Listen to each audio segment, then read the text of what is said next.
Sabi nila, ang hindi lumingon sa pinanggalingan, hindi makakarating sa paroroonan. Pero real talk?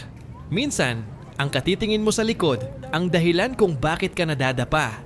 Don't get me wrong, mahalaga ang nakaraan. It's your teacher. It keeps you grounded. It's the stepping stone na nagdala sa'yo kung nasaan ka ngayon. Pero may hangganan ng paglingon.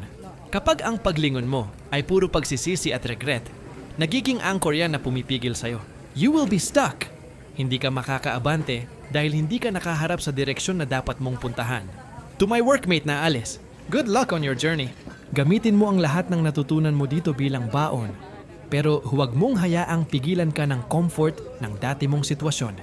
Be grateful for the past, but be obsessed with the future. Hindi mo makikita ang oportunidad sa harap mo kung ang mata mo ay nasa likuran. Focus sa paroronan, huwag sa pinanggalingan. Yun ang tama.